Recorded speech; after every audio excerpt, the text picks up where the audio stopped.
Jones, but before we do that, we'll be signing an executive order having to do with COVID and schools. Lindsay? Yep. So this first executive order, it prohibits federal funding for COVID-19 mandates, vaccine mandates in schools.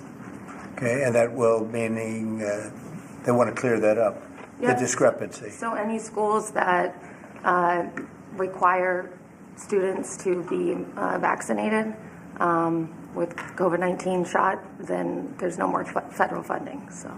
Okay.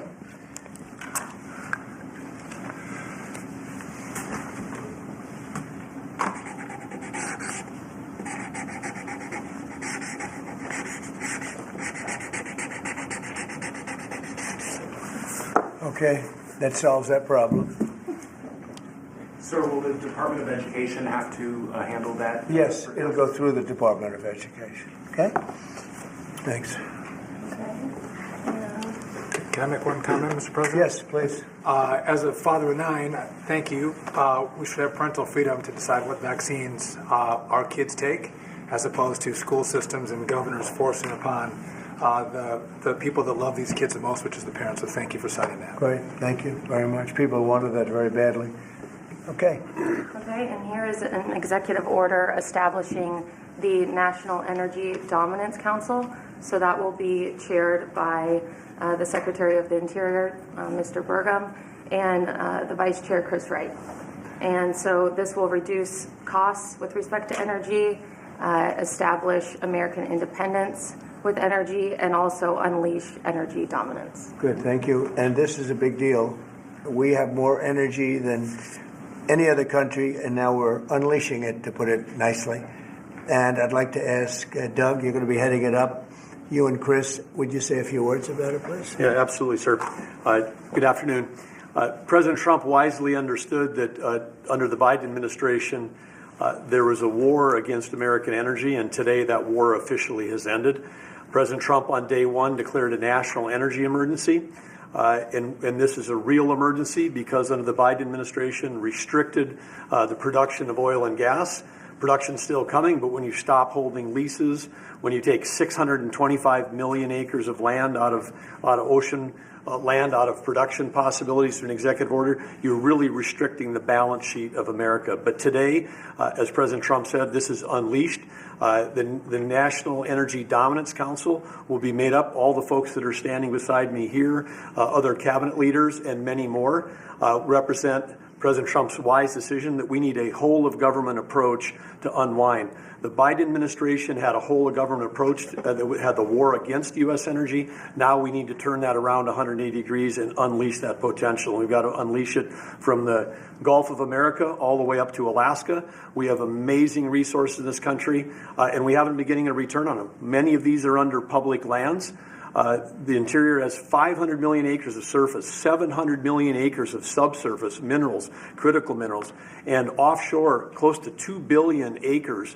And that balance sheet is the biggest balance sheet in the world, and it's been completely underutilized. Everybody knows we have 36 trillion in debt as a country, but no one knows how many hundreds of trillions of dollars of assets we have. And President Trump is asking us to go get a return on that investment for the American people. And with that, we're going to have prosperity at home with lower prices, and we're also going to have peace abroad. Because the wars that we've been engaged in, or our allies have been fighting over the past few years, have been funded by the oil sales of our adversaries. So we have an opportunity, and we also are in an AI arms race with China. The only way we win that is with more electricity. And we also have an energy emergency in terms of electricity. Too much intermittent, unreliable, not enough base load. We've been shutting down the base load that we have. President Trump is going to reverse that, and it's going to allow us to win the AI arms race, which is the most important thing that we have to do relative to our future. So with that, I want to say again, thank you to President Trump, and I want to thank my fellow members of the Energy Council here. I'm going to kick it over to the Vice Chair, Chris Wright, who's the Secretary. Burgum, today is truly a great day for our country today. And Secretary Burgum laid out so many of the problems the last 4 years. If you put barriers in front of energy, you make it more expensive, you make it less reliable, you make it harder to do business here, and harder for our consumers to pay their bills. With this fantastic action from our president, We now have authority across the government to lean in to fix these problems. And I'll start out with one specific right away. This morning I signed our first LNG export license, unpausing the pause in action. The Commonwealth LNG project that'll be on the Gulf Coast in Louisiana is now officially ready to go. This will be a large construction project for American workers.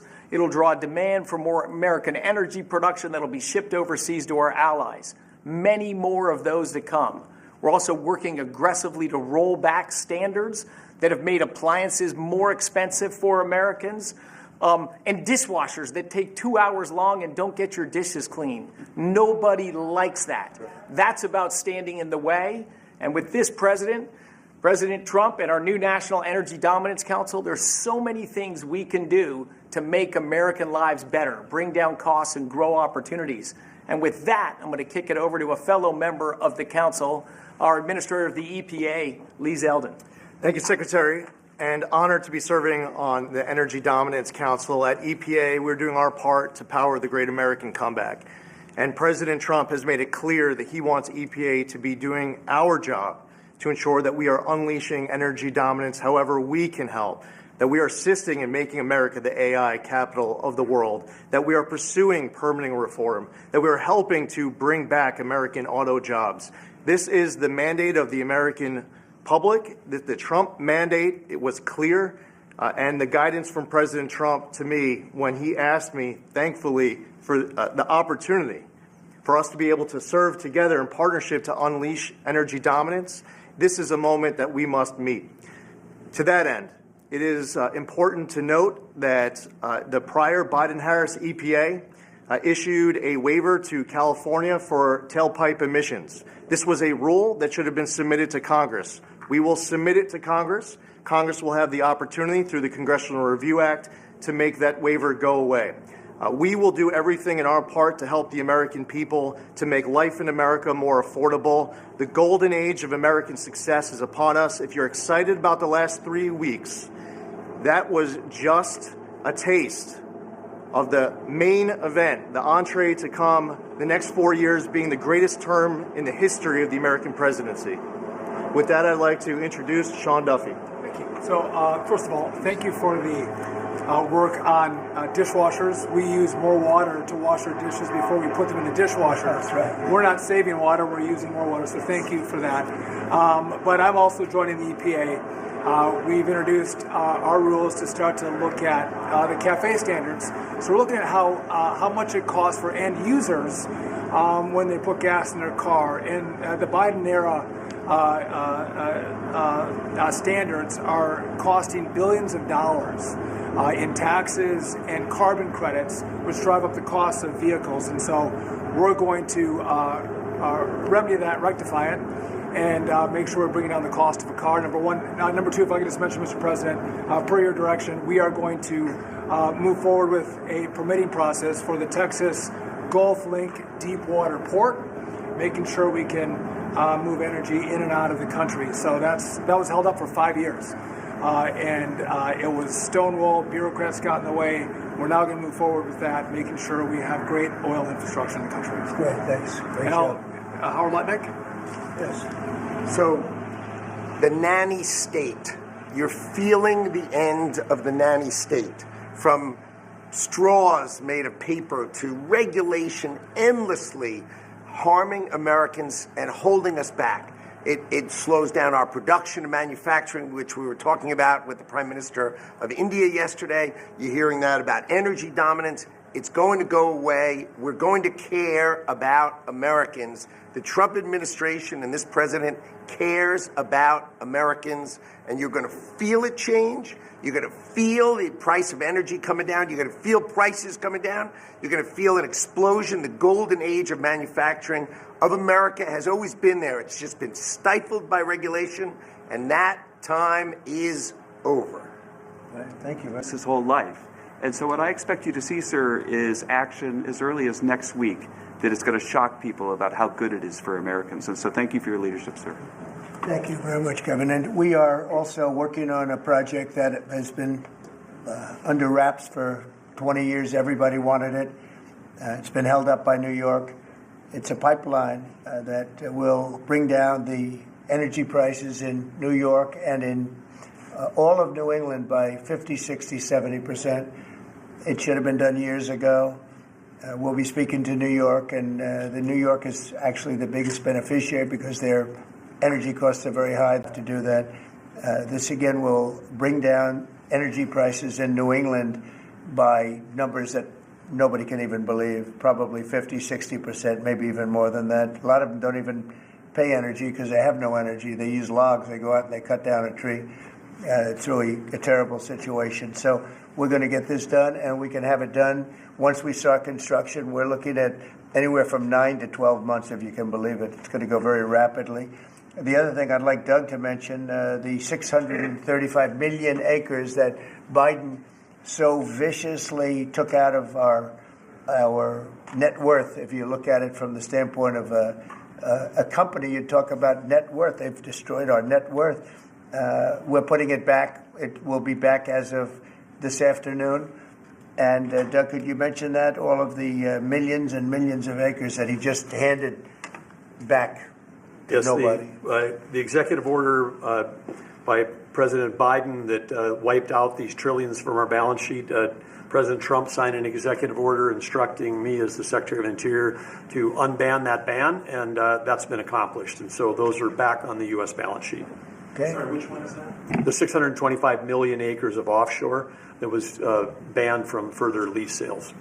Further anything. And You couldn't even- 625 million acres is Right. 1/3 the size of the lower 48 that was taken off our balance sheet. It's back on there now. President Trump cares about the American people. He knows that these public lands belong to the public. They don't belong to Washington bureaucrats from the prior administration. And we're going to make sure that we get a return on investment for the American people. The amount of money that he took off our balance sheet, if you look at the balance in the last few days of the administration, he just wiped it out. 635 million acres, which if you sit down and look, it's like that's a major part of the ocean. And he just gave it away and took it away. And fortunately, it wasn't done with an act of Congress or anything. And we did it in a, I think, very abbreviated, very quick, and very legal procedure. And it's now back on our balance sheet. It's back as part of our country. What they did was so horrible. It was just a terrible thing to do, an unbelievable thing to do. Also, they mentioned dishwashers and sinks and showers and the whole thing. We're going to get rid of those restrictions. You have many places where they have water. They have so much water they don't know what to do with it. But people buy a house, they turn on the sink and water barely comes out. They take a shower, water barely comes out. And it's an unnecessary restriction. And basically, I think we're going to be going back to the Trump rule. We had it, and everybody was happy. And then these people came in and they restricted it again. So we're going back, and we'll get it approved by Congress. In addition, we'll get it approved by Congress. So for 4 years, it's good, but we're going to get it permanently taken care of. And again, very environmentally friendly. But we want to be able to, when somebody turns on a sink to wash their hands or presses the button for a dishwasher, and there's barely enough water there's no water. And you know what they do? They press the button 10 times. They run it 10 times. So it ends up costing a lot more. So I know you're working on that. And where are we on that? We're working closely with the Department of Energy with regards to rules that were enacted during the Biden administration. Inside of the EPA, we are overhauling the WaterSense standards that are there to update them for the American people, to bring down cost of living and combat inflation, and just pursue common sense. Good. Well, we have more oil and gas than anybody else in the world. We're opening up ANWR again. As you know, we got something. Ronald Reagan couldn't do it. No president was able to do it. I got it. And the first week in office, the Biden administration terminated that. ANWR is the biggest site, probably bigger than Saudi Arabia. We don't know yet, but it's of that size or bigger. And we hit gold, and I call it liquid gold, but we hit gold, and for whatever reason, they terminated it, and we were just ready to start utilizing it. This could take care of all of Asia, energy-wise, very close to Japan. In fact, Japan wants to go and be our partner in doing the pipeline going right into the ships. So they expressed tremendous interest. So did Prime Minister Modi of India. And just in closing, both Prime Minister Modi and the Prime Minister of Japan, both very good people, they said we couldn't make a deal. We couldn't get any energy. I mean, you wonder what was going on with our country. They couldn't make a deal to get any energy from the Biden administration. They just couldn't do it. There was nobody to deal with. They didn't know how to go about it. And they're very happy that we're here. But we're going to really benefit our taxpayers, and we're going to benefit our country. So I want to thank everybody for coming. This is a very big bill. This is really going to be energy dominant. We're going to be energy dominant like nobody else. And this doesn't even discuss all of the electricity that we're going to be producing for all of the AI plants. You know, they need double the electricity at least that we have right now. So you take all of our electricity that we have all over the country just for AI to do it right and to win that war, which we're leading by a lot because of what we've done over the last few weeks. We're leading by actually a lot. But if you take all of it, we have to double our electricity needs just for the AI, and that doesn't include the other technologies. So it's a real honor to sign this bill. We're going to also work on CAFE standards. Lee, you're going to be doing that and make that whole situation, bring that back into reality, and I think very quickly, having to do with cars. Thank you very much. Nobody cut any tariffs yesterday as part of your meeting? No, but in 2 weeks we will have another one. Yesterday was very big. Reciprocal tariffs was very big, and I explained to the Prime Minister of India, Prime Minister Modi, very good man, his tariffs are very, very high. India's tariffs are among the highest. And I said, well, now, you know, we were very low. We were the lowest. They're just about the highest. There are others as high, but not much higher. And I said, no, from now on, what we do is what you charge us, we charge you. It's very simple. So whatever you're charging us, you can go as high as you want. Whatever you charge us, we charge you. Did you make any pledges? And I wouldn't say they were thrilled to hear that, but that's the way it is. Tariff, I told you, is a beautiful word. Fourth most beautiful. Nations not undermine the dollar. You had threatened 100% tariffs. BRICS, the BRICS nations, I think that's breaking up very rapidly. We said that if they're going to go and do anything to undermine the dollar, that includes China. I don't even know that they're a member of BRICS, but they had a few nations get together to try and play cute. And I said, we're going to put 100% tariff on every one of those nations. And at the mere thought of saying that, I think that's all broken up. That idea has no longer sailed. Now, that would be a terrible thing for our country. It would be bad for the world. They wanted to undermine the dollar. 6 nations got together. They want to undermine the dollar. That didn't work out too well. Not going to happen.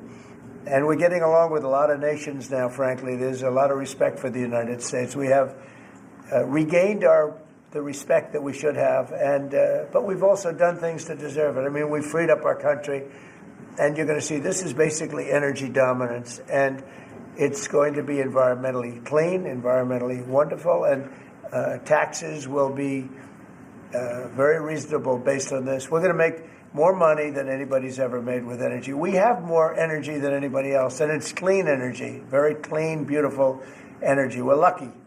We have it. I call it liquid gold under our feet, and we're going to utilize it. So this is a very big bill, and I have a very talented group of people behind me. This gentleman was the #1 man in all of the oil industry. They said there's nobody like him, Chris Wright. And you know Doug. Doug actually made a tremendous fortune in technology, and he said, I'm going to run for the governorship of, he loves this state, of North Dakota. And he did, and he made it so energy powerful that I think you're more proficient in energy than technology, but what do I know? And this guy, everybody knows him, Sean. He's been, he's done a fast study on transportation, and he knows, he's learned a lot over the last few months. He's learned a lot. He's really been great. And Howard has built one of the great companies, Cantor Fitzgerald. It was wiped out, completely wiped out, other than a few people left in Europe. And he rebuilt the company into a bigger, better company. Cantor Fitzgerald is one of the most, absolutely one of the top companies on Wall Street, stocks, bonds, trading. And he took that, I mean, he literally watched the plane go into the building, into the World Trade Center. Amazing story. That alone is an amazing story. He was delayed because his wife insisted that he finally, after years, take his child to school. So he took his child to school that one day, because normally he would have been in the building at 6 o'clock in the morning. That's that business, right? So you owe your wife a lot and your child a lot, right? But his wife insisted that he take his child to school. For 5 years he didn't do it. He was horrible. What kind of a father was he? Okay, I'll do it. And he was therefore driving down at 8:43, whatever the time was, down the West Side Highway, and he saw the plane go into the side of the building. He said, wow. And he occupied the top 3 floors of the World Trade Center, of the one building of the World Trade Center. And you know what happened there? He lost 100% of the people in that, his whole company was there. And he rebuilt his company step by step over years and became bigger and stronger. And he gave a tremendous amount of the profit to the families of the people that died, which he didn't have to do.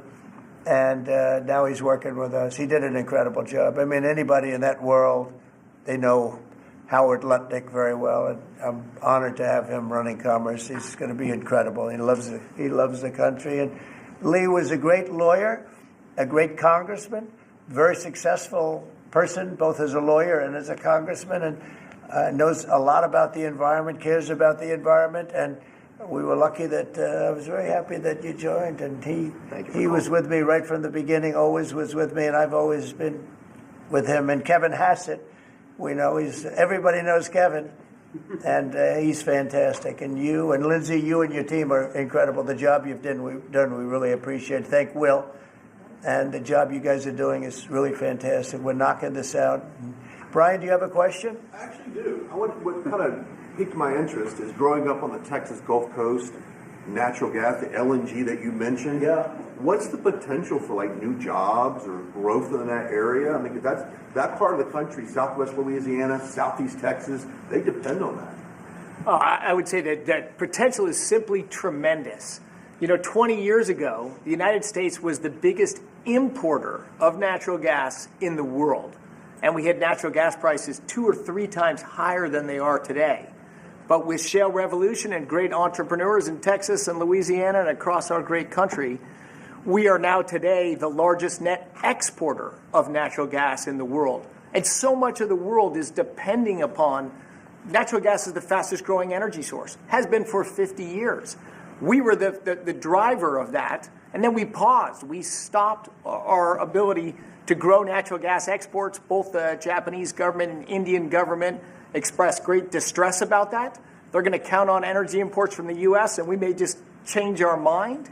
So I think they're thrilled to see the actions of this president say America's open for business. Yes, we have the energy, we have the people, we have huge job opportunities and investment opportunities, not just in the oil and gas industry, but all those surrounding communities that are lifted up by that more production here. And as we produce more production at scale, not only does it allow us to export, but it becomes more efficient, and it helps us drive down the cost for our domestic consumers as well. Yeah, I know they're really happy to just let you Thank you. Thank you, Brian. And I will say this, that this all started 8 years ago when I got elected. We were doing this, not to the extent that we're doing it now, but we were doing this, and we became number 1 in oil and gas by far. And we were number 3, even number 4, some would say. When I left, we were number 1 by a lot.